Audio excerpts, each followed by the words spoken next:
below zero. We're still unseasonably cold for this time of year, with our highs are normally in the upper teens.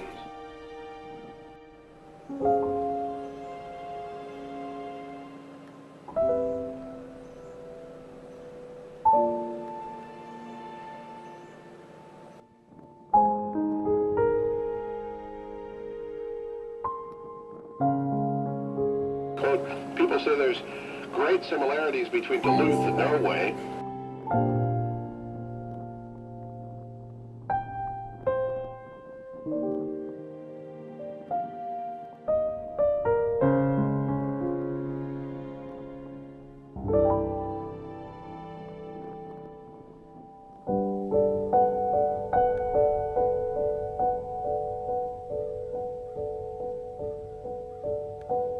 The visit of King Harald and Queen Sonja of Norway.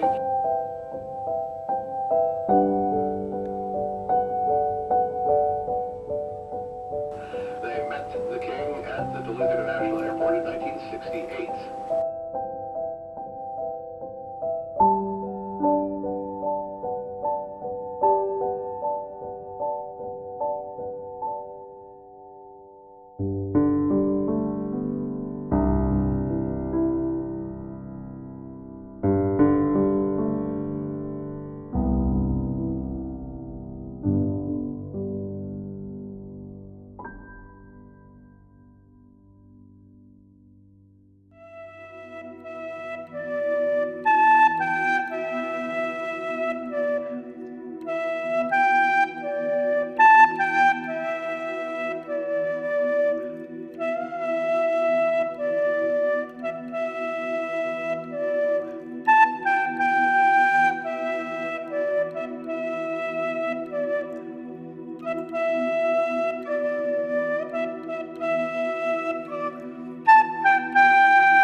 Being an Arctic person, I like winter.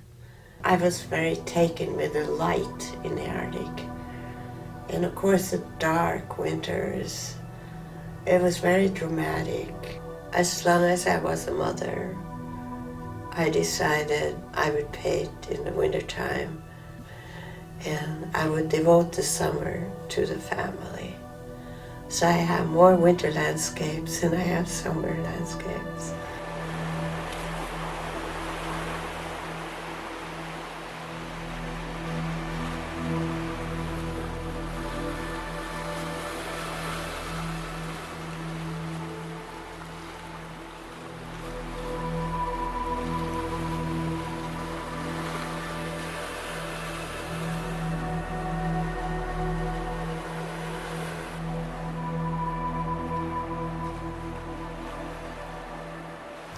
I love winter, the trees in winter. And I think I brought the light of the Arctic with me to my paintings. It was my inspiration. And I painted a painting called Sami Bay, which was painted when it was 35 below. And I think I got the cold coming out of that painting. Of course, I like to be in a warm house with double windows.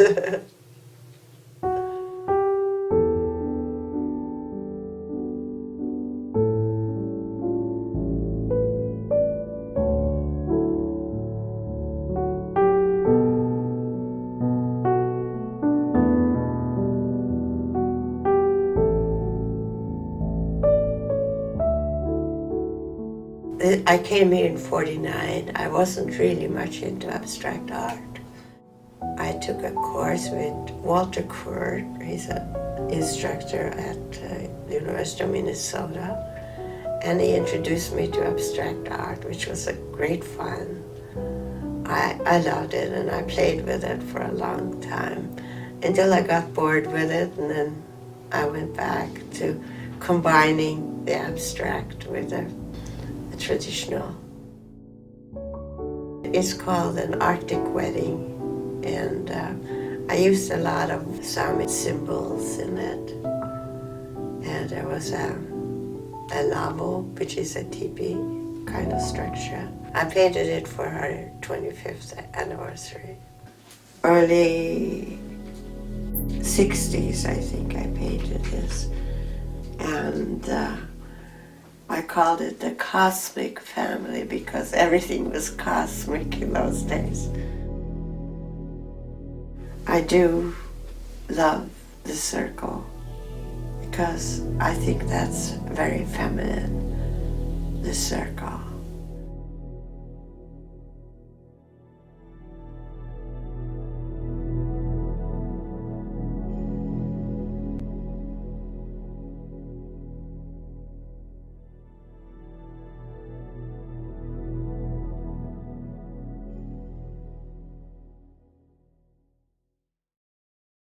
I went to the Art Academy in Oslo for 3 years, and before that I had a lot of art education. And I sold paintings. I was getting a bit of a name for myself. My ego developed something which wasn't all that good. I mean, that's typical of artists in Europe. They're special, you know, very special. I was very practical. I thought I will not be an artist because I don't want to starve. So then I decided I quit a junior college and started art. And that was during World War II. And all the official art classes were run by the Nazi.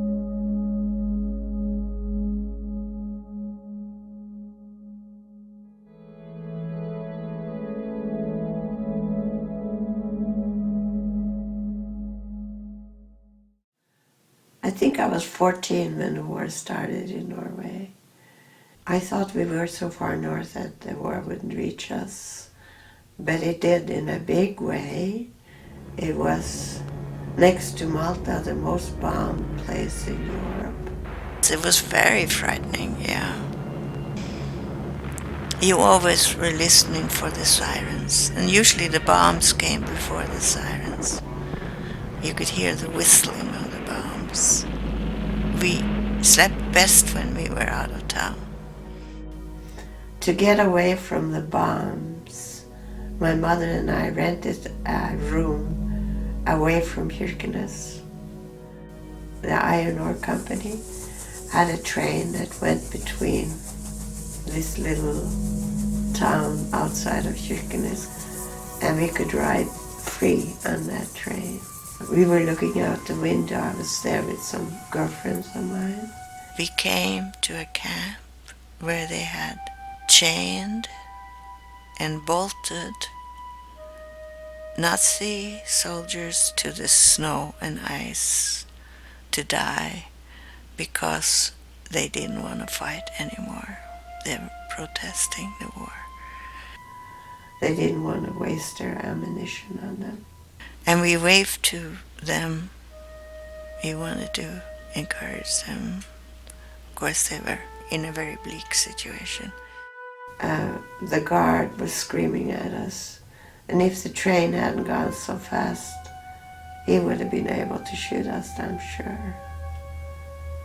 Because they didn't want to witness to it.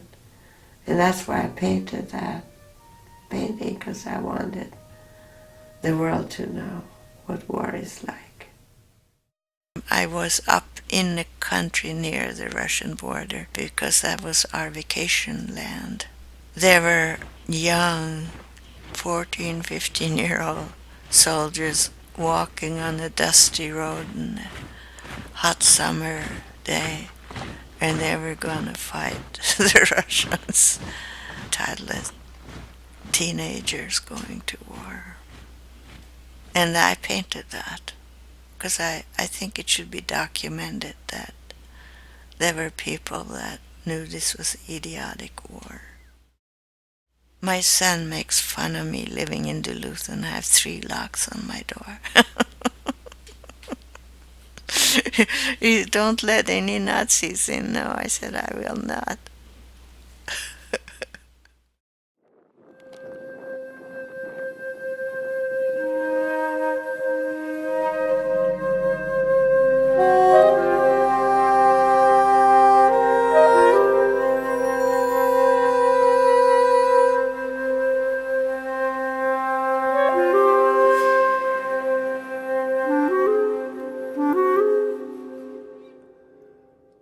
I always sign my paintings Solveig Arneng because I got so much support from my family. My father's name was Olaus Alexander Isaacson, but my brothers thought Isaacson was so common. So they took the place name where my father grew up, which was called Arneng. I was the youngest and the only daughter. I have 4 older brothers. And yeah, I was thoroughly spoiled, but came out all right, I guess. Oh, this is a portrait of my very first portrait of my father, or the very first portrait I ever did. And he was very patient sitting for me. He lost his hair when he was 24. He had a red mustache that curled up on the end, and he had very beautiful brown eyes. He had a hot temper, but he was never hot-tempered with me. My brothers were very jealous of me because I could do no wrong. And he had his political point of view which nobody could argue with him about. But I could. So I saw him standing there alone on the dock. He had a long, it was an all-weather coat and a fedora. And there he stood. Well, that's the last time I saw him.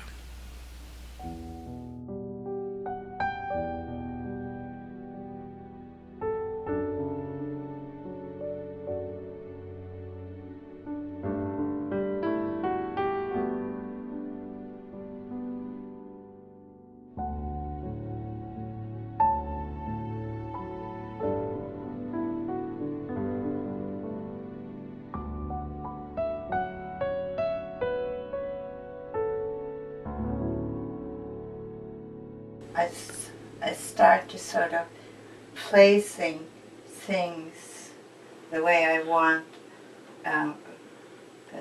geographically or architecturally balancing in the paintings. Then I make fine lines that easily could be removed. And you remove what you have painted more often than when you put paint on the canvas. It's you correct your painting all the time, because it's got to be just right. It's scary, a blank canvas. So the first thing I do is to take some charcoal, make some scribbles here and there, and make a loose image of what I want to paint. As an artist, you're always thinking of your next painting and whatever you have in your head. But it doesn't always come out the way you image it, so it speaks for itself. Ibsen had a poem about writing poetry. He says to write poetry is to fight with the trolls and to keep Domesday over yourself. It isn't a Sunday afternoon pleasure. It's tough. And you keep going back to the canvas and working on it till you're happy. Or if you're not happy, you put it away and come back a few years later. see if you can rescue it.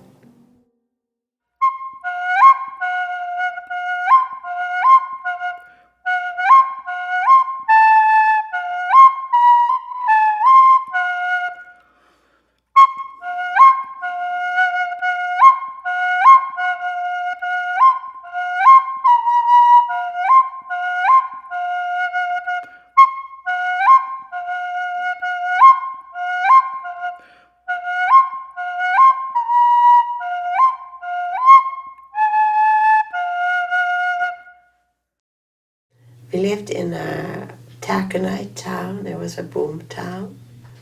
There were people from all over Norway, and people there didn't want to acknowledge the fact that they had Sami heritage. So we became very Norwegianized. I had no idea that we were of Sami background. And if my parents had said they were Sami, we would have a very hard life, very difficult time in Kirkenes. My dad had his own business, and it was important for him to pass as a Norwegian. I didn't relate to being a Sami then. I used to look in the mirror and I couldn't see my blue eyes, my blonde hair, and my straight nose. So I asked my dad, what's our background? What are we really? He said, when we live in Norway, we are Norwegian. That was it. My mother never denied the fact that her father was a reindeer herder from the mountain, and he was Sami. She always told me that. So I knew I was at least 1/4 Sami. But I wasn't enough to say that you're Sami in those days. But on my father's side, there was no mention of it. But doing some research, we found on my father's side that we were all Sami, all the way through on both sides. My great-grandparents were servants to Lestadius, the Sami minister, which is in English called Apostolic Lutheran Faith. They were a servant in his house in Sweden. And they since moved to Norway, to Uxierhamn, to Arneng. They spoke mostly Finnish because that was the language that was taught in school.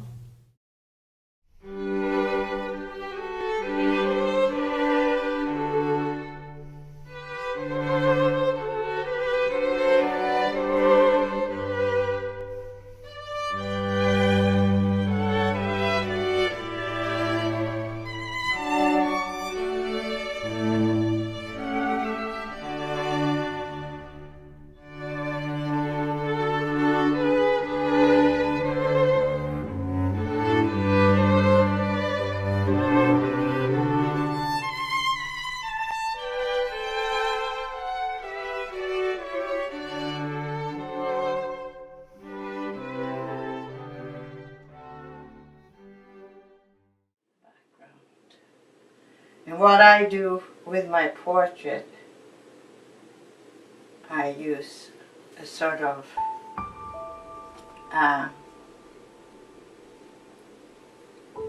an inner light that comes from the person. I highlight around the head. It's all intuitively done, but the proportion has to be right. Proportions are everything, because that is how God has created this world. It has the right proportions with everything.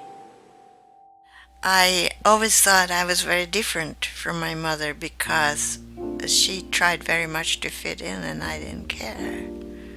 So then I had to dress up to go to a faculty wife meeting, and I thought, there you are, just like your mom.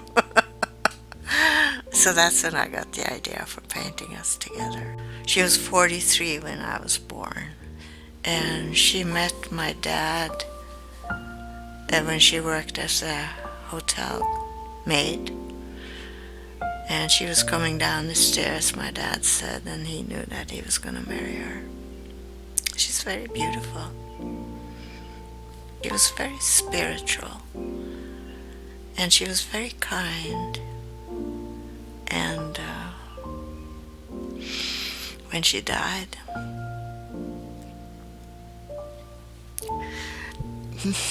give me a minute. The moment she died, there was a transfer of power. I've never felt before. It was overwhelming.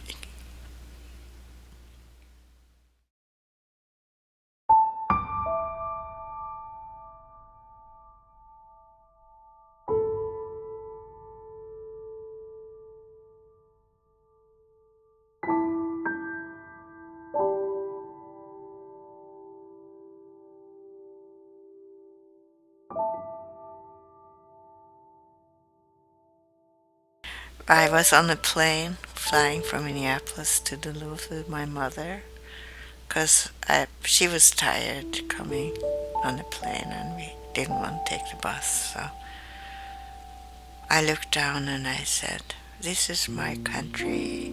And she was very shocked.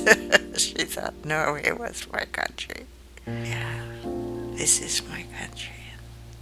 I didn't live exactly by the ocean, but ocean was very much part of my life. And I was so thrilled when we moved from St. Paul to Duluth. We bought this house. We have lived here for over 50 years now. And when we moved to Duluth, it was so nice to be near like a huge body of water. Although it didn't smell like the ocean, but it grew on you. And I think everybody that lives in Duluth feel a connection to Lake Superior that is very spiritual.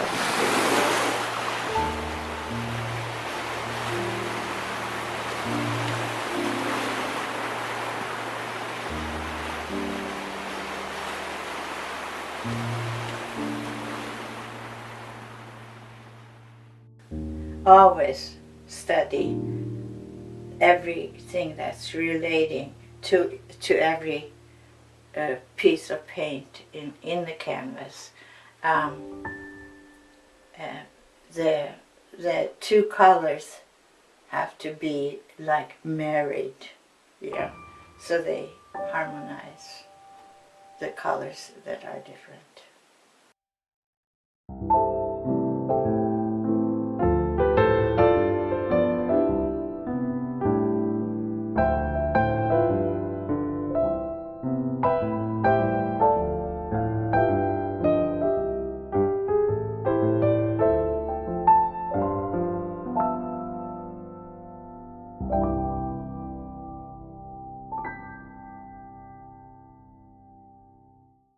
Oh, my love.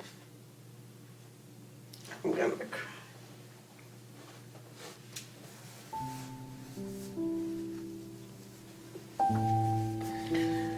Rudy came to Oslo in 48, and my brother discovered him. There was a photo of him in the paper, and they went and looked him up and introduced me to him. And I thought, oh my, he's short. But we got acquainted, and I was supposed to go to Italy with my boyfriend, and I got an ear infection, so I had to have a mastoid operation. And Rudy came to my ward in the hospital with flowers, and the nurses said, "Oh, please introduce me to him." And I knew then I wouldn't do that. He was mine. I told my mother, I'm going to marry him. She said, you won't have a chance. There's so many girls that are interested in him. I thought, Okay, we'll see about that. I cleaned house for a very wealthy Norwegian lady that had a very nice house in the outskirts of Oslo.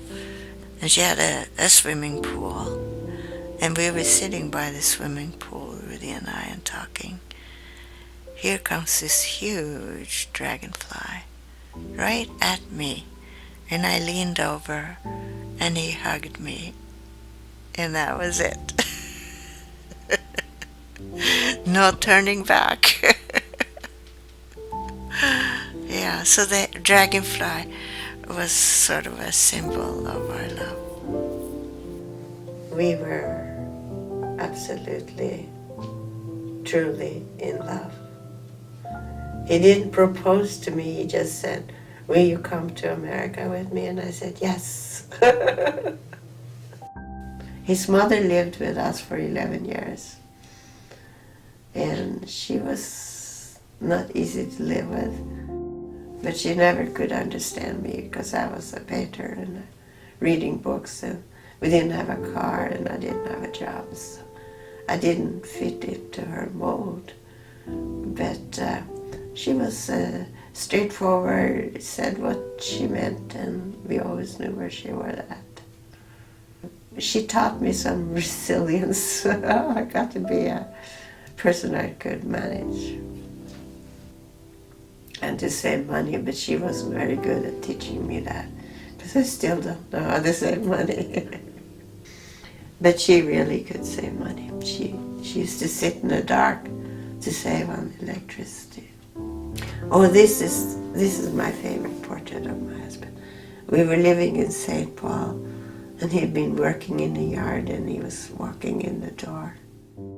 He grew up during the Depression, and he used to travel the rails and get jobs out west, picking hops and whatever jobs he could find. Rudy had a degree from Columbia University in American history.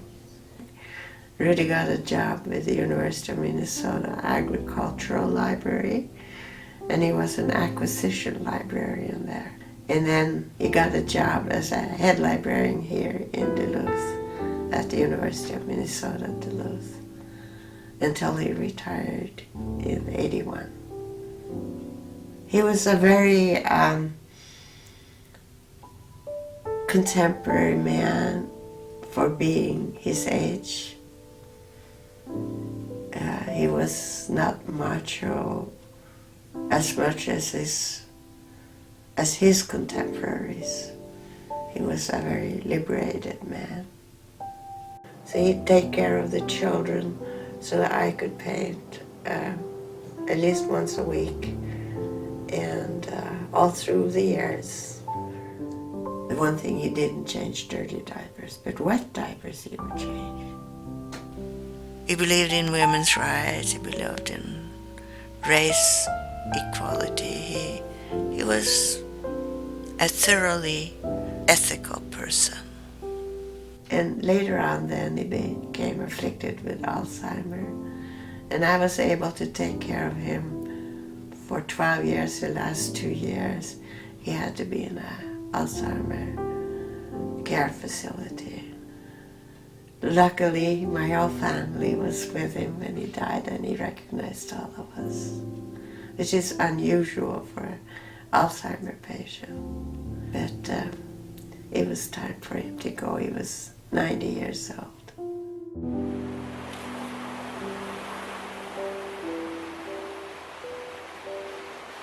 This stone is a stone that my husband decided for the North American cedar to be a cedar stone, which is a holy stone.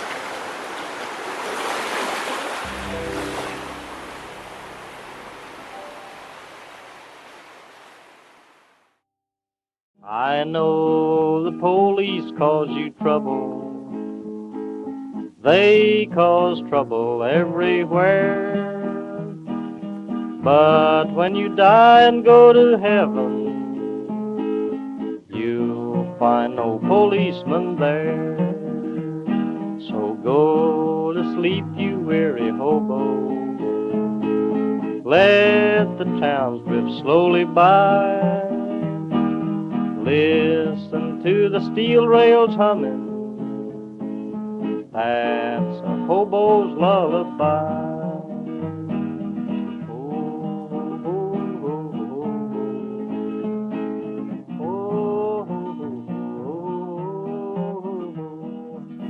That was about Rudy, my great love. This is a very sort of a private painting of me with my babies. Want to be. I had sort of a 3-ring circus after a while. I painted a portrait of them at their confirmation age. And I said, you can wear anything you want to wear that you feel comfortable in. And my son Arden took off his shirt, which shows his independent spirit. This is my son Kai. As he was so cute, he got away with everything. You could tease Arden and get away with it. You could do all kinds of things and get away with it. We handed Kai, when he was just newborn, to Arden. He was sitting in the sofa. There are 2 years between them. And Arden looked at him and said, take him back. And that's my daughter, Iva. Yes, I was very thrilled that I got a girl. She has a cute little round head, and she was a bit of sunshine in our life. She was sitting in my backyard, and I thought, what a lovely daughter I have to paint her. And I love being a mom. The family was so important to me. I played with my children a lot, and they were all very important to me. They still are. And I take very many breaks, and I sit down and ponder a lot. So now I'm taking a break. Thank you. Color is something that is my strong point. Now when I have macular degeneration in both eyes, I'm legally blind, I don't see the color anymore, so I don't paint. When I tried painting, it didn't work out, so it was very discouraging. So now standing in front of a canvas, it was both exhilarating and very tiring because it's hard work to paint. So in a way I'm glad I don't have to do it now. I'm on vacation. But the lack of sight isn't as tragic as it sounds, because, I don't know, I feel very happy the way it is. It probably has been 15 years since I stood in front of a canvas. It's kind of astonishing to come back to the same poses, and I thought, that's not so bad. But I know my limitations now, and I have another passion in my life, and it is to reach out to people and try to communicate and give what I have to give. That is my passion right now. Before, my passion was to give through my paint, but now it's directly to people. Well, I think I've been incredibly lucky and fortunate, and no complaints. Because counts is people and the love you can give and receive.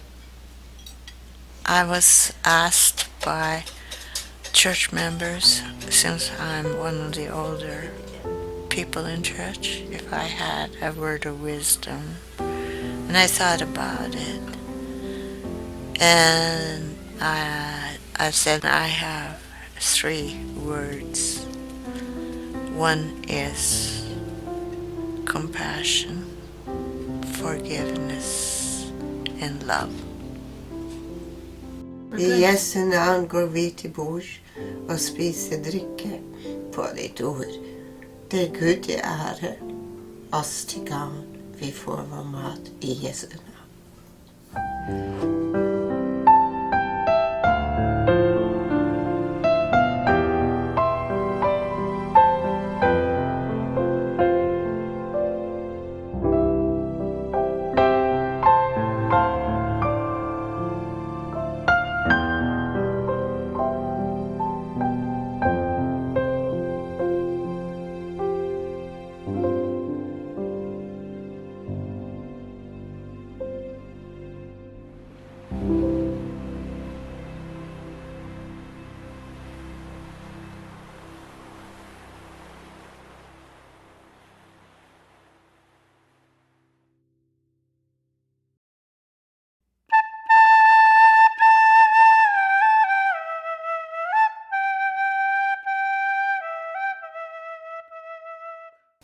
So I worked off a photograph of her in her gakti, and it was actually unfinished.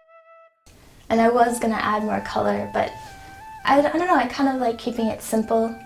Allows you to focus more on her face. Like there's detail in the hat that I left out. But I think her expression is the most important part of this piece. It's just like a passing thought, like the camera just captured her when she was thinking. You can also see her tenderness in the look, I think, a little bit. I think she's a brilliant artist, and I identify a lot with her, and she's a huge role model for me. I just love her face, and I see my sister and me and my mom in her face and my family, and I don't know, there's just a lot of warmth in it.